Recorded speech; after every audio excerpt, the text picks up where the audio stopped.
there was immense confusion in his eyes because he's 2 at the time. He doesn't know about this whole process. He doesn't know what's happening within him. He just knows that his brain is telling him to defend his sense of self, which is a natural evolutionary biological reaction. And here I am understanding the process, understanding exactly what's going on, and still falling into its peril, into its grasp. Hey, how you guys doing? Hope things are well for you. Today we're going to talk about a topic that may seem a little off base, but it's going to come full circle right back into the other stuff that we've been talking about recently regarding how to use the equation of emotion and our understanding about our attachments and how our emotions work to better our lives, especially as it comes to interacting with the people who are close to us. Go.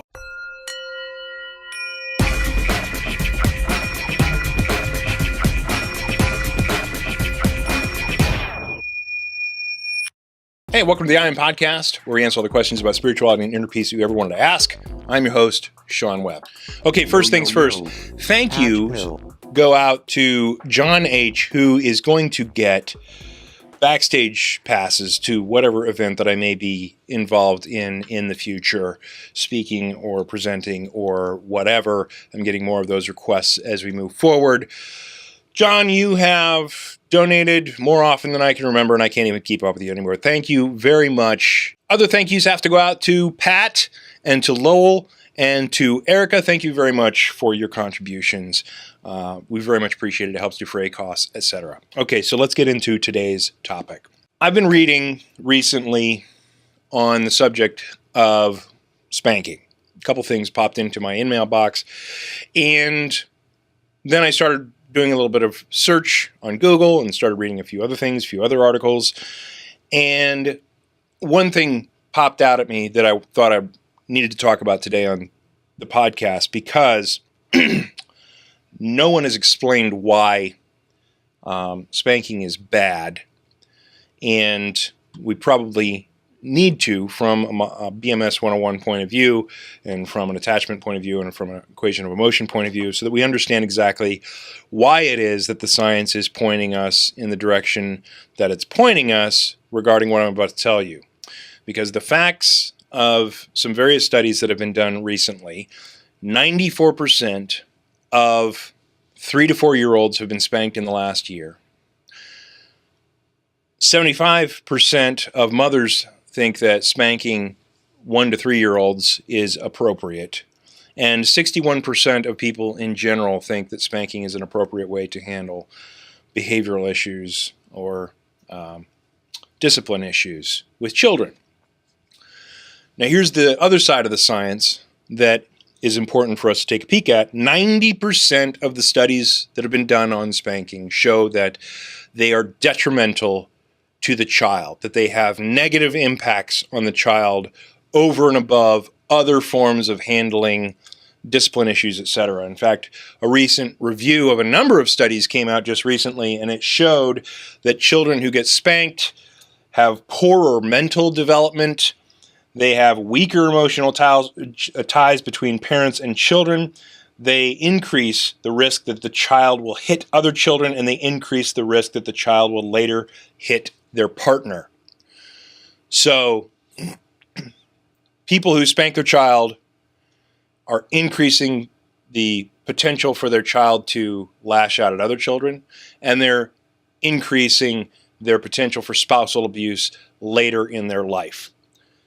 In addition, they have poor mental development, and you're actually damaging the tie and the relationship between the parent and the child whenever you hit them. Now, why is that? We've been talking about the body, mind, spirit model and the emotional, the equation of emotion, and where our attachments tie into the equation of emotion. And we all understand at this point that the attachments that we have in our minds create our sense of self, and that includes to our body and to the people and things around us and to the ideas that we have, etc. And then that feeds into the equation of emotion, which causes an expectation or preference that's connected with this thing called homeostasis in our body, which helps us defend to help prolong our life for another day.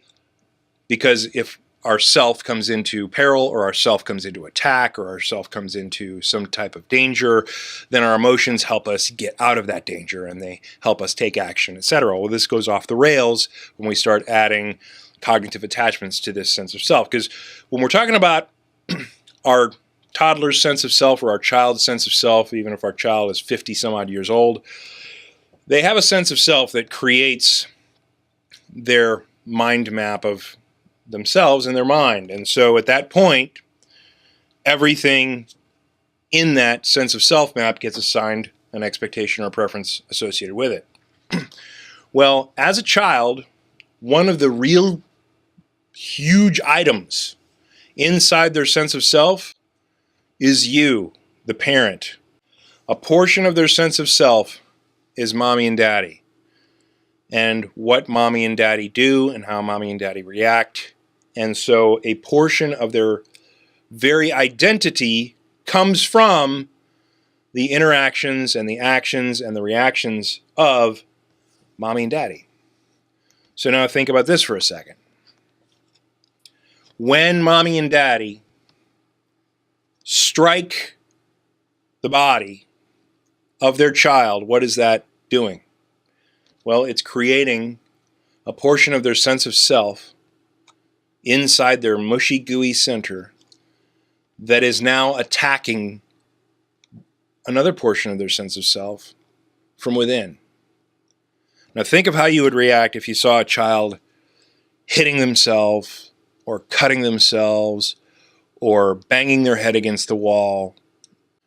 You would certainly identify issues that need to be dealt with at that point to correct that behavior and to find out what's underlying that self-attack.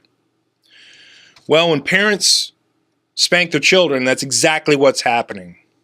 A portion of their sense of self that is mommy and daddy is now attacking another portion of their sense of self. And so what we see in the real world when that happens from a natural level is that it causes a psychosis. And so there's an opportunity for a lot of things to go bad, a lot of things to go wrong when a portion of a child's sense of self attacks another portion of their sense of self. And so spanking is doing just that. Now, I'm not throwing stones while living in a glass house. I'll tell you right now, I had an incident with my son, who was about 2 at the time, that I reached out and smacked him on the butt pretty hard, and I'll tell you exactly what happened. My wife, Whitney, was telling him no or correcting him about something that he was doing when he was about 2.5, and he reached out and smacked her in the face. Now, just to show you that this thing still works in every situation, I'm holding up the equation of emotion for you audio listeners. I had an attachment, obviously, to my wife, and I had an attachment to the ideas that a toddler behavior should not include hitting mom in the face.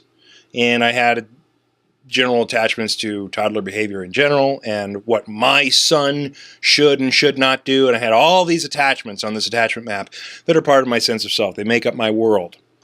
And at the point that my toddler reached out and smacked mommy in the face, a ton of things, like a laundry list of expectations and preferences, were being attacked at that moment by his creation of an instance that is attacking all the things that I'm attached to. And so my reaction was one of anger towards my son. Damn it, you did not just hit mommy in the face. And so what did I do? I let the exact same process that's going in with him, because the reason that he hit mommy in the first place is because he had an attachment to an idea of something that he wanted to do, or a toy that he wanted, or whatever it was that she was telling him no, or a behavior that he had displayed, and she was now putting a controlling influence on that behavior. He was being attacked, at that point. Something that was important to him was being attacked. And so that didn't process through his equation of emotion very smoothly. And so he got angry and he lashed out. Now the exact same thing that my toddler was doing just 2 seconds before, now I'm doing by reaching out and slapping him on his ass. And oh, by the way, now inside his sense of self, Daddy, that is a huge portion of his sense of self, now a huge portion of his sense of self is attacking his sense of self. You should have seen the look on that child's face. The physical surprise, he was not pleased with. There was a little bit, I didn't take his pants down or anything, I just swatted him through his pants. And didn't really want to inflict any pain, just wanted to let him know that this was inappropriate. Because I used to be a pro spanker. I was spanked in my childhood, and it's the only thing I had to fall back on. It's the only thing that I understood what I could do until I learned what I could do that was better. So I was the guy who said, when toddlers are just, or when kids are just off the chain and they're just so wound up and uncoiling that they're not even listening to you. They can't even process what it is that you're trying to reason with them about. There is a communication channel that does not shut down. It's the one between their ass and their brain. That was me. I was that guy who was saying that. So here I am in this situation where I'm now witnessing the emotional turmoil on this child's face as a result of me swatting him on his ass. And don't think that I'm a softie, because by God, if I told you stories in my life, but here's the thing. When that child looked at me and I was able with clear eyes to see the emotional turmoil that I had caused, there was immense betrayal in his eyes. There was immense confusion in his eyes, because he's 2 at the time. He doesn't know about this whole process. He doesn't know what's happening within him. He just knows that his brain is telling him to defend his sense of self, which is a natural evolutionary biological reaction.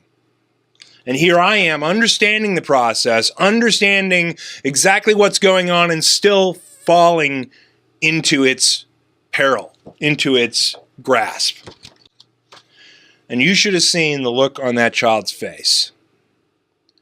Now, we turned that moment into an awesome moment of learning, because from there, we were able to take his emotional reaction and help him learn, how did it feel when Daddy hit you on the butt? And did it make you feel good? And how do you think Mommy felt when you hit Mommy? And do you think Mommy really wants you to be unhappy, or to, for us, not to allow you to have fun, or whatever it was? And so he was, and he got it. I mean, we made an agreement that day that we don't hit other people in anger. We don't hit our friends, we don't hit our teachers, we don't hit our classmates, we don't hit people that make us angry, we don't hit Mommy and Daddy. And in return, the deal is Mommy and Daddy don't hit Declan.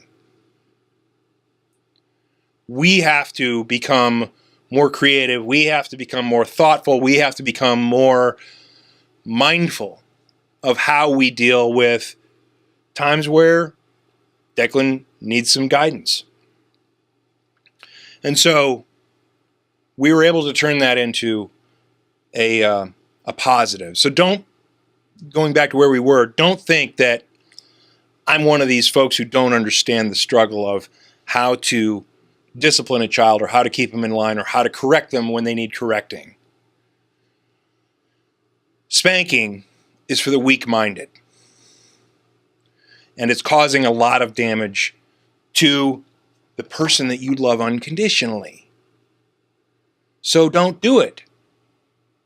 Find other ways. The studies are showing that when you remove privileges, or like we sometimes will confiscate toys, some of his favorite toys, away from him, and you say, well, that's the same thing. That's something inside of his sense of self attacking his sense of self. No, here's the big difference.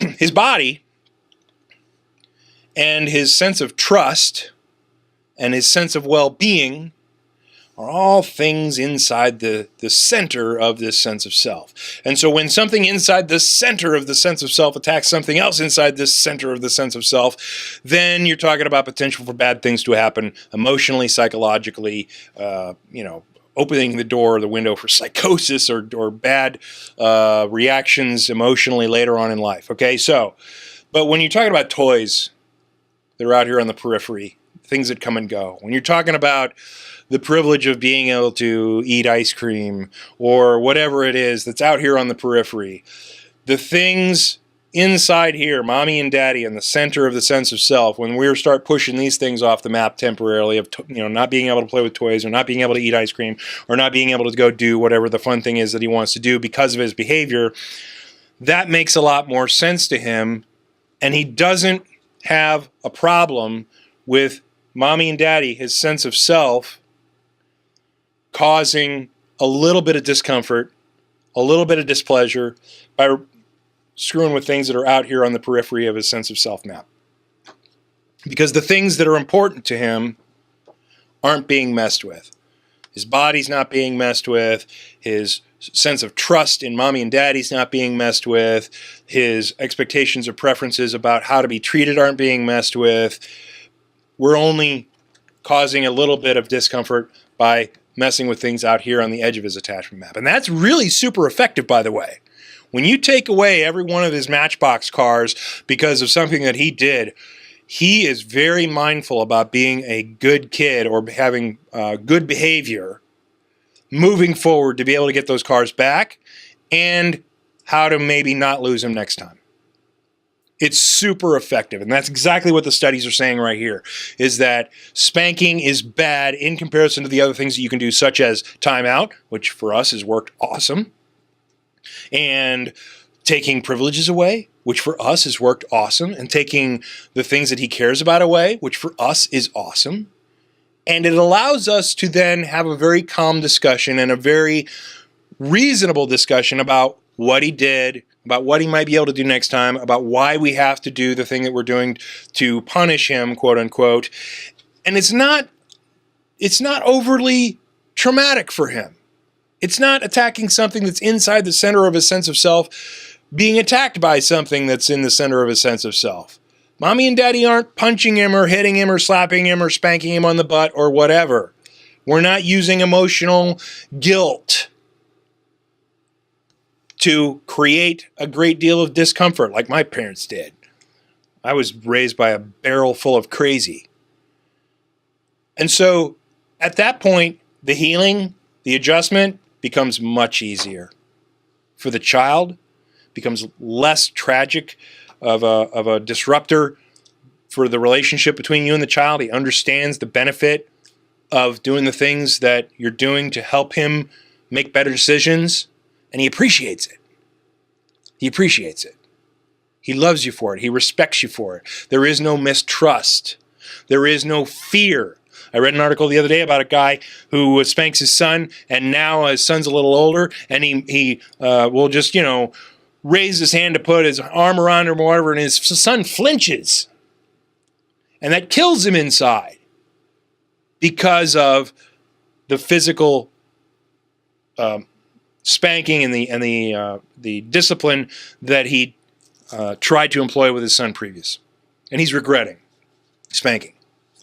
So I know that I'm talking to a lot of you out there because the stats are that 75% of moms in the United States believe in spanking, and 61% of people overall believe that spanking as a corporal punishment is acceptable. So I know there are a lot of lurkers out there who are saying, yeah, spanking, that communication channel between the butt and the brain, you can't shut that off. They can't ignore that. Well, guess what, guys? It's bad. The studies show it's bad. We've explained exactly why it's bad. And now that you know that you're the gooey center of your child's sense of self, stop spanking. Find another way. Read a book on how to employ, if you have toddlers, time out. If you have older kids, things that you can do without physical corporal punishment, because it doesn't work and it screws them up. And we've just explained why it screws them up. And this, by the way, can be used throughout your entire life. If you're 98 and your child is 78, you're still a portion of their sense of self. So be careful what you say or how you frame things, because now you can see how much damage that you can do inside the person that you care about the most in the world. So take that into consideration moving forward. I'm sorry to preach on you guys, to harp on you guys, but I found the statistics overwhelming in that so many people still believe in spanking, so many people still believe in physical intervention, when the science says it doesn't work and it screws up your kid long term. And we now can understand exactly why it does. So stop. And it's okay if you have been, up until this point, a spanker or a spanking proponent or a person who believes in that communication channel between the butt and the brain. It's okay for you to say, okay, I'm done with that. We're going to try something else.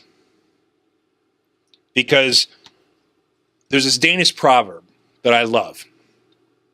No matter how long you have traveled down the wrong road, turn back.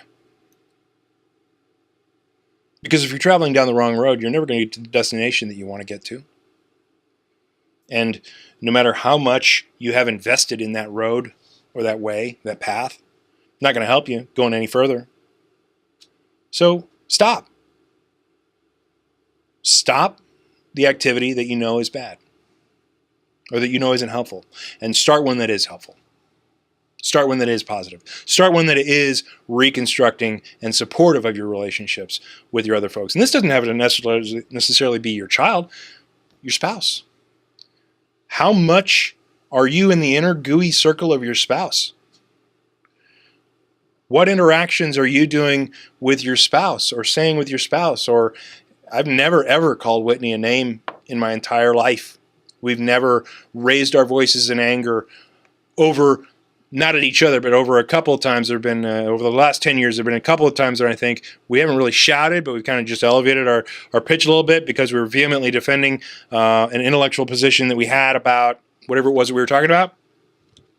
Think about your interactions with your spouse and the other people who are close to you, and how much you have become a portion of a person's sense of self.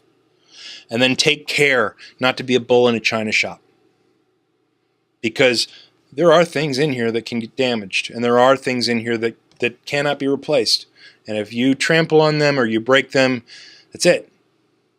That's it. You've lost trust from whoever it is. You've created pain in whoever it is, and that memory oftentimes doesn't go away. Sometimes it can be forgiven, but oftentimes the memory doesn't go away. So be careful. Be careful with the people that you love, the people who love you, and especially your kids. So no more spanking. I hope this message finds you guys well. I hope you guys are having a great week. Next week, we're going to talk about the science of meditation and emotional intelligence and the real peer-reviewed science of the good things that come out of that, like living longer DNA telomeres in people who meditate, which then wind up helping people live longer because DNA telomeres on the end of your DNA, well, we'll talk about it next week, helps you live longer. How awesome is that? Helps you make more money at work, helps you climb the corporate ladder faster if you're in a corporate environment, decreases the levels of stress, increases your cognitive capabilities. A lot of awesome stuff coming up next week. And if you might want to take a sneak peek at something I'm working on, go check out emotionalintelligenceuniversity.com. That's where I'm putting together a repository of a lot of cool information about mindfulness, about meditation, about emotional intelligence, and about the peer-reviewed science that supports it all. Hope you guys are having a great week. Love you. Talk to you soon. Peace.